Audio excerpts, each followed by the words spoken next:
Hello, my adorable squidlings. It's Katie here, and welcome back to another video. So today I thought I would hop on the one color, like, whatever the challenge is, I draw only in one color, and we're gonna do orange, because that is my favorite color, and I felt like that would be a really hard challenge, so, yeah, bear with me with all of this orange. It's going to be really fun and really scary. So let's get into the swatches, and then we're going to get into the illustration, and I'm going to talk to you about my experience with all of these art supplies. So here is a list of the swatches that I chose of like all my orange art supplies.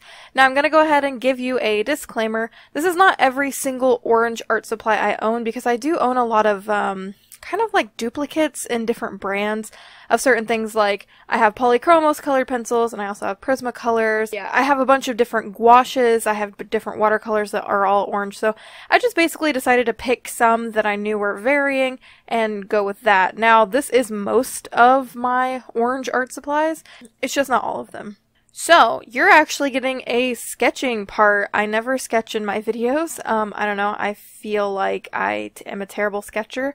I take forever with things, so the only reason I'm showing you is because I'm sketching in an orange pencil, and I thought that was relevant. I guess I didn't really need to sketch in an orange pencil, but I wanted to. It was like, I'm committed to this, so I needed to see it through 100%.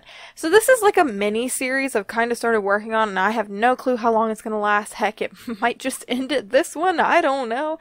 But for my Patreon exclusive speed paint of June, I did a girl with the Copic colors surrounded by lavender, and then this one is a girl surrounded by lilies. And thank you to my patrons who helped me decide on the flowers. I wasn't sure if I was going to go with sunflowers or poppies or lilies, or I think there was another one, I don't remember what it is right off the top of my head.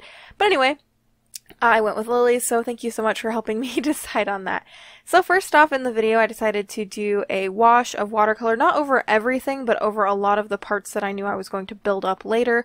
Doing washes of watercolor, I think, makes my job a lot easier, because I can get in a lot of color, just a base layer, kind of feel where I'm going with it, and then I can move on to the other art supplies.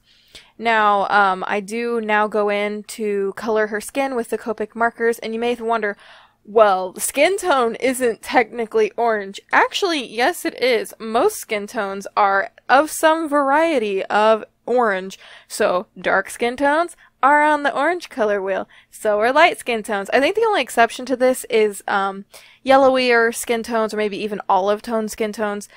But pretty much a lot of them fall under the orange spectrum, so I kind of twisted that around a little bit. Plus, technically the Copic marker I was using was YR, which is yellow-red, which is orange. So, anyway, I didn't think I was cheating there. Now, I do know that brown, again, like I just said, is technically in the orange range. However, I tried not to use brown. I use it in a couple of places, and it's very sparing because there's no dark orange. It's just brown. So I tried to find all of the darkest oranges I could. The only time I used brown was in her hair. I think I added a couple dots to the flowers later on. That's another place I added the brown. And then I think I ended up lining like her eyes with some brown watercolor, and that's it. Like everything else is some shade of orange or another. If you think it's cheating, I'm sorry. I didn't think it was cheating. Actually, I was going to use a lot more brown, but I didn't want to push it, so. Anyway, now that all of my watercolor layers are built up, I'm slowly adding more definition. So on the shirt and the bottoms, I added some of the real brush pens that I had and blended them out with water. Now I'm going on with the hair with some Arteza watercolor pencils, and I'm kind of blocking in some color there, adding a little bit of detail to that butterfly with some Prismacolor colored pencils.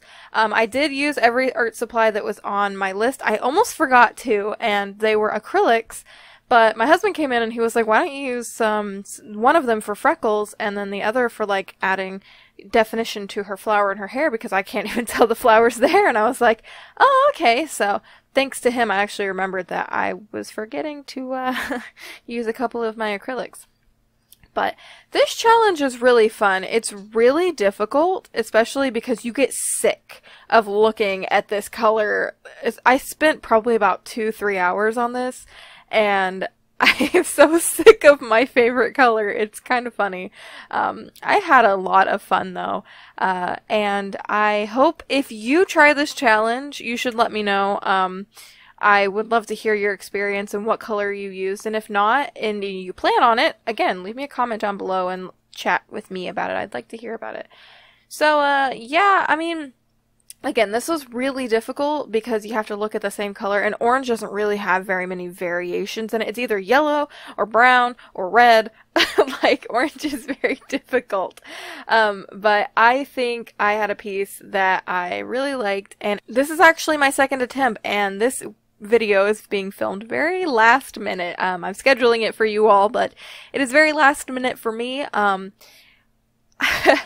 I filmed a video and it was very basic, and I just hated the art and I hated the direction I took it in, and I don't think I used enough supplies, and I think I just rushed it, and I was unhappy with it. I was very unhappy with it, and it was just a landscape. That's all it was. And I don't know, I'll pop in a picture, but I just didn't really like it, and so last minute I'm like, okay, hey, let's just change it up and do something different, and I kind of regretted that decision because I lost my whole weekend, but that's okay.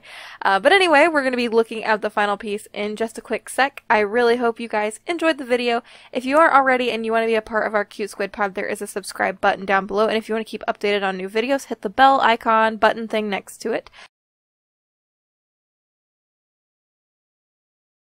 Again, thank you so much for watching. I also have social media links down in the description below. And until next time, my adorable squidlings, toodaloo!